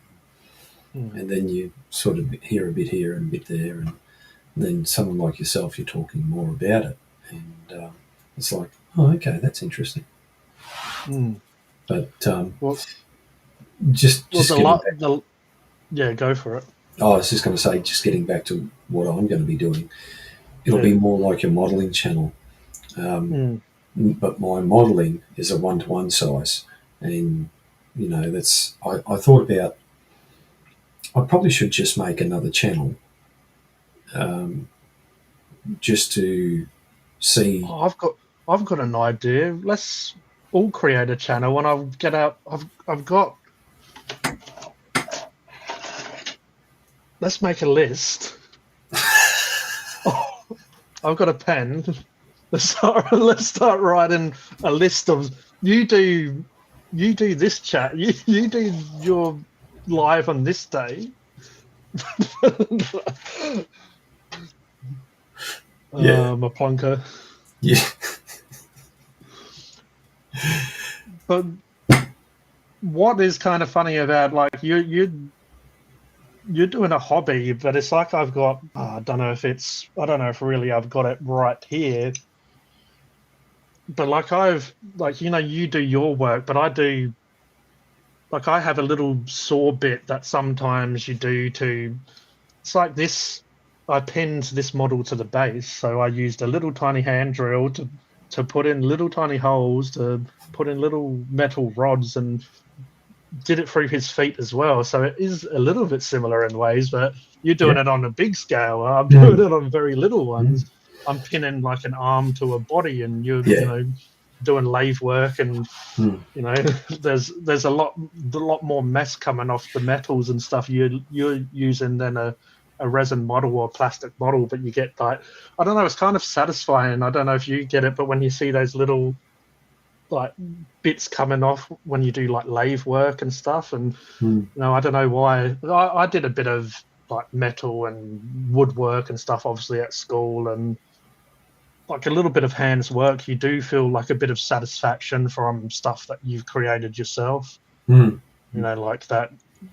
I guess you need to be into that sort of stuff, but yeah, there's a satisfaction from. I mean, I've even done welding and stuff in my life, and it's all kind of a fun getting hands on with stuff like that.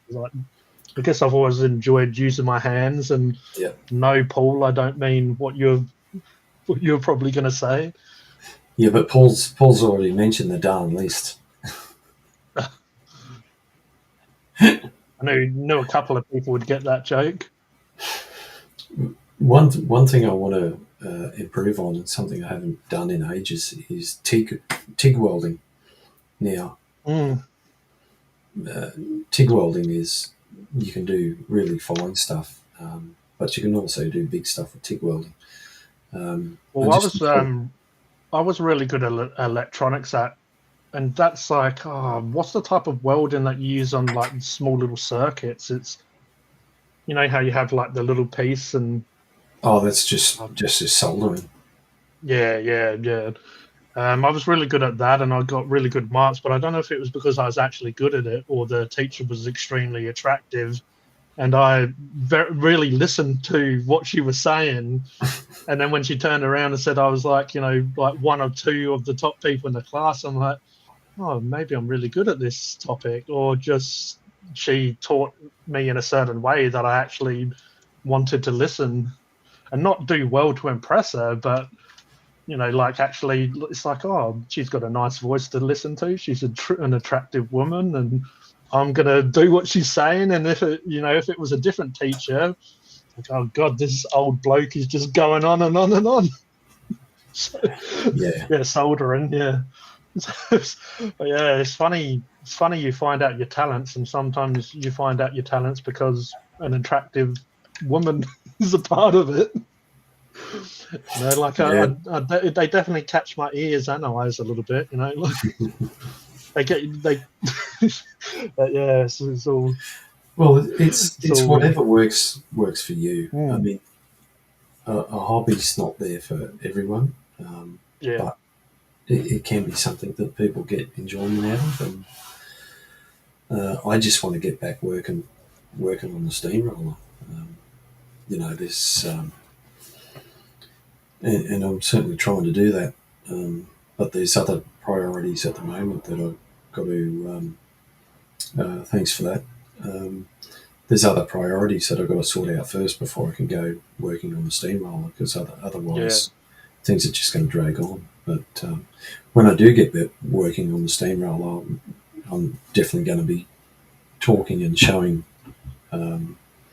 what I'm doing.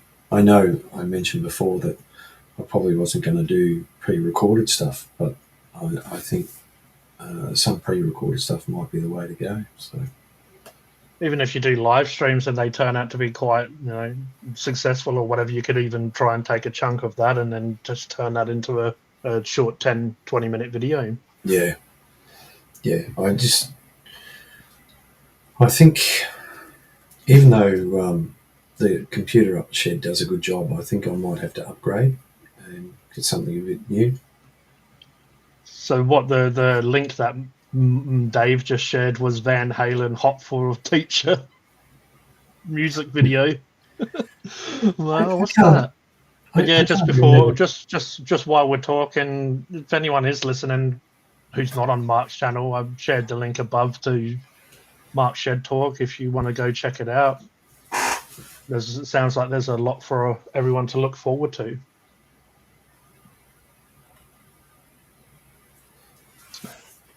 Yeah, I can't remember any of the teachers being that attractive to me.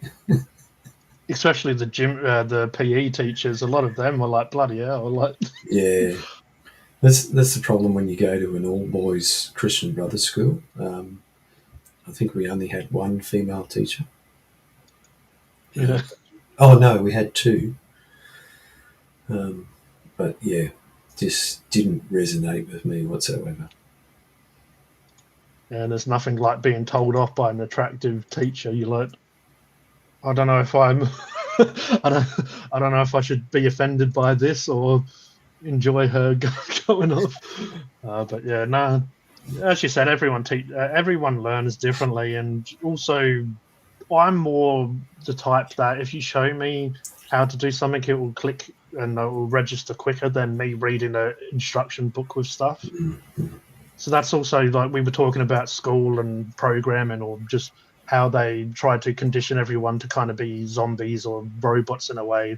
It wasn't until I was older and went to TAFE, and even the lecturers said like, everyone does learn differently. Yeah.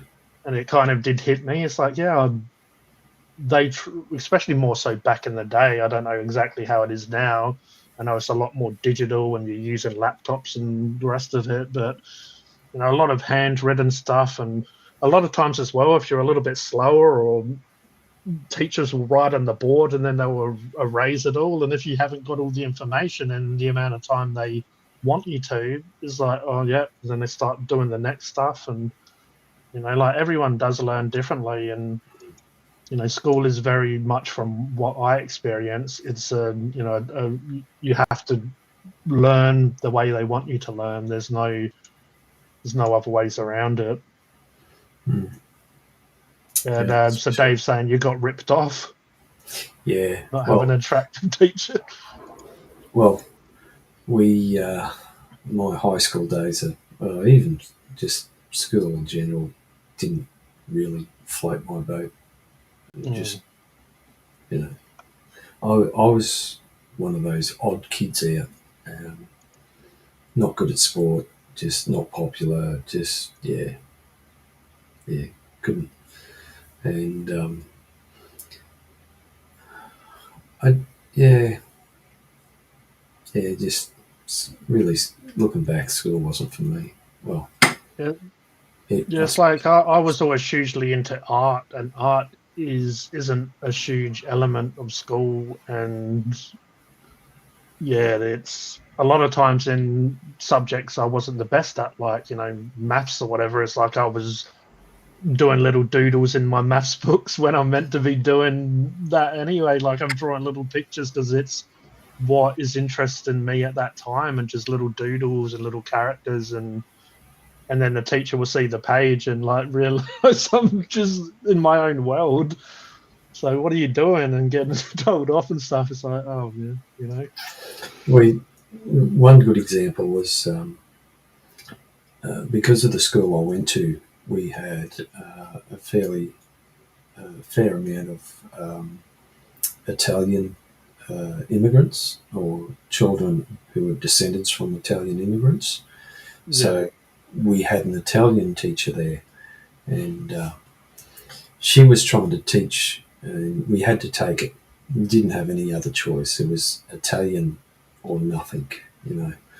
And you know, we had to do it, and it didn't interest me. I was more interested in learning German, but of course that wasn't the case. You know, it was, and the teacher, I think she was Italian herself, and she was trying to, you know, she was saying, trying to teach us how to say spaghetti properly, and it's spaghetti, and she was trying to tell the Italian kids how to say spaghetti, you know, and of course, right at there, you know, we're all about 12, 13 at the time. They didn't want to, because they were embarrassed talking their native language, or yeah. You know, and just I would have definitely would have been more interested in another language, especially German at the time. That's what I was. Well, I'm pretty sure I've said this on a live stream before, but you do know how to make a Italian shut up, don't you? No. Tie the hands behind the back. I've got to stop talking like this then. Yeah. I was going to say, how good was you at Italian? And if you said, you know, not very good, it's like, yeah, I'm not very good at talking with your hands. But, yeah. Oh. Look, G, I'm going to have to take off. I'll be no up worries at at all. 5 o'clock in the morning again. So, but I appreciate you having me on. If you need me to hang around for a little bit longer, I can. But well, I was going to say that I'd probably stop at the 2 hours. I feel like it's been a pretty good stream, and having Brad on was very good. And me and Brad jumped from a lot of different topics for a while. I sung Happy Birthday to Caitlin's daughter. I'm sure she probably tuned out by then because of what me and Brad was talking about. But yeah, you know. No, if you want to head off now, that's fine, and I can wrap it up. Or no, look, I'll stay until you wrap it up. I just didn't want to. I didn't know how long you're going to go for. I don't want to force you to finish early if you're going to keep going. It's just that's fine. I did think and just before you said that, I'm like, we'll probably wrap it up around the 2 hours. Yeah. Unless we got into a huge conversation, but then I'll have to rush off to TikTok, and you know. Well, it's good to have all the regulars in the chat. It's also good to have a couple of new people, and it's great to have Brad on, and you know, it's good to have somebody else's perspective on different subjects too. And it's funny, like it seems like a lot of us have, even if we do have different opinions and stuff, it seems like it's like you can talk about stuff and jump from topics without, necessarily worrying about someone might not be interested. It's just, it flows quite naturally. Yeah. He's another person that we can like that, and even Lee, when he's got on, good old Lee G from London. When he's got on, he's similar as well, where, like we can just talk any old, cod wallop and, like I don't know about the people in the chat. Well, apparently I lost a sub. I don't know if that was by mistake or someone's like, that's it. This is the last straw. But yeah, you get that, unfortunately. You can't win them all. No, well, as that old saying goes, sometimes you win some, sometimes you lose some. Yeah, and apparently Becky and Brad won tonight, so good on them. Must be luck, and maybe we're a lucky charm. Maybe it's the luck of the Irish. I've got a little bit of Irish in me,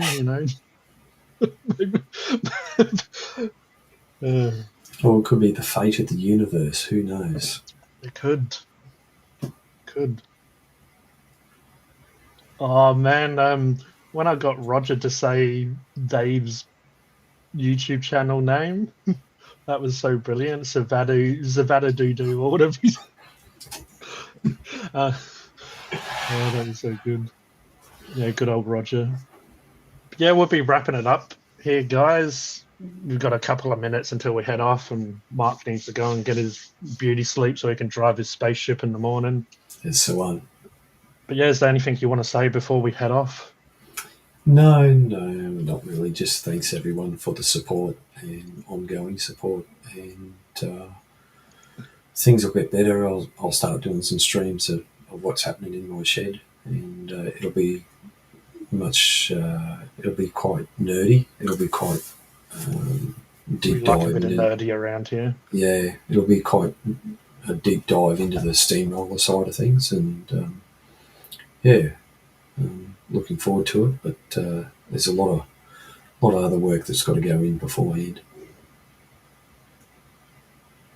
Yeah, Cody's saying he's getting a brand new laptop, so if it obviously gets here before Saturday, and he might join us for the next live stream. Cool, which will be good.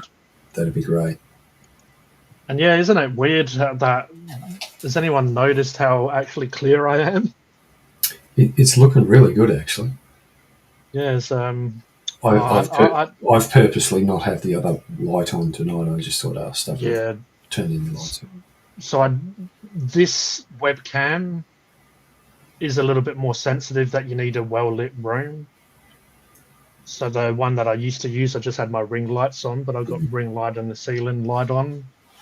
Because, but so it needs to be clear to have a pretty good picture. Yeah.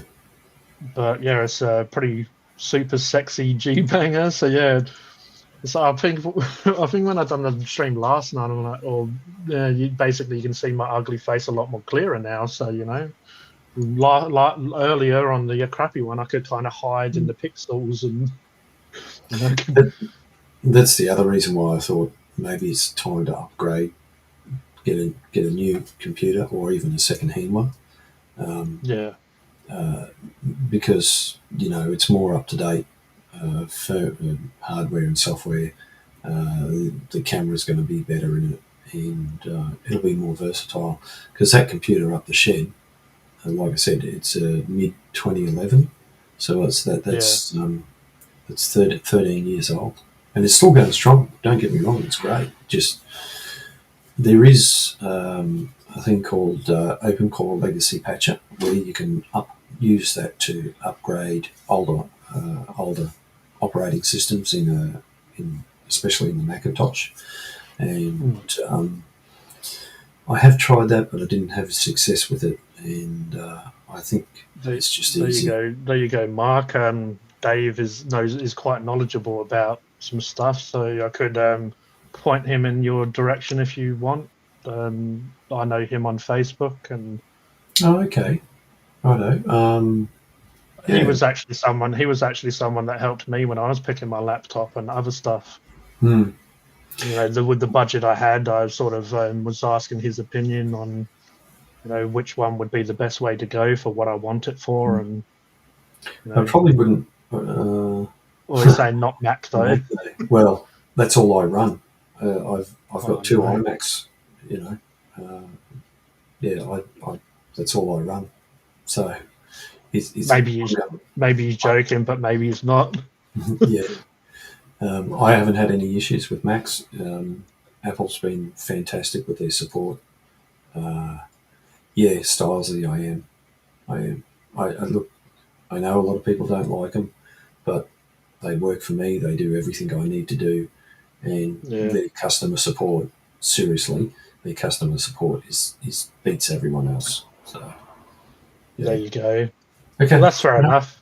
Yeah, as we spoke about before, I'm a bit more of a Samsung Windows fan, but sometimes it's not necessarily because I dislike other stuff. You just get so used to what you like about the operating systems and stuff. Yeah. Well, when I have used iPhones or Apple myself, I wasn't personally a big fan of them for different reasons. But it's not that I'm not one to say they're trash or whatever. It's just not for me. Yeah. And that's fair enough. But look, I'm open to suggestions. But anyway, we'll go down that road when time comes. All right. Well, appreciate everyone joining us tonight. It was a great stream. Shout out to Brad and obviously Mark for being my co-host tonight. It was great, and everyone in the chat. I won't go through you all, but I'll give a shout out to Becky, Dave, Stylesy, and Cody because they're all still here and active at the moment.